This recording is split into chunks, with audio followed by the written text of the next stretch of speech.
কৃষ্ণকালী মন্দির যেহেতু এখন বন্ধ হয়ে গেছে, তাই অনেকেই জিজ্ঞেস করেছেন নতুন মন্দিরের ঠিকানা কোথায়। তাই আপনাদের সাথে আজকে নতুন মন্দিরের ঠিকানা শেয়ার করব। বর্ধমান স্টেশন থেকে যেরকম আপনারা পুরনো মন্দিরে যেতেন, সেরকমই কিরণ সংঘ ক্লাবের কাছে প্রথমে নামবেন। নেমে আমি আজকে যেহেতু প্রথম ছিলাম তাই বলে দিলাম, গিয়ে দেখছি পুরো সামনের পাশের রাস্তাটা দিয়ে সোজা গেলেই মায়ের মন্দির দেখতে পাবেন।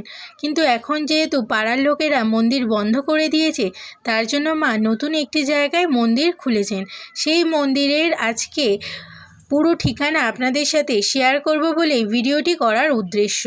ওই টোটোতে করেই আপনারা আবার উঠে গিয়ে সামনের দিকে কাউকে বলবেন যে নতুন মন্দিরে যাব।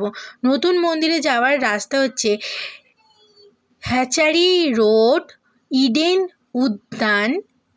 এই যে দেখুন, বলতে বলতে চলে আসা হয়েছে।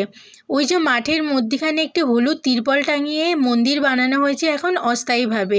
এই জায়গাটি মা কিনেছিলেন মন্দির বানাবেন বলে, এবং এখন তাড়াহুড়োর মধ্যে অস্থায়ীভাবে যতটুকুনি সম্ভব ভক্তদের জন্য মা মন্দির তৈরি করে দিয়েছেন। দেখে নিন, এই হচ্ছে নাম, ইডেন উদ্যান, হ্যাচারি রোড।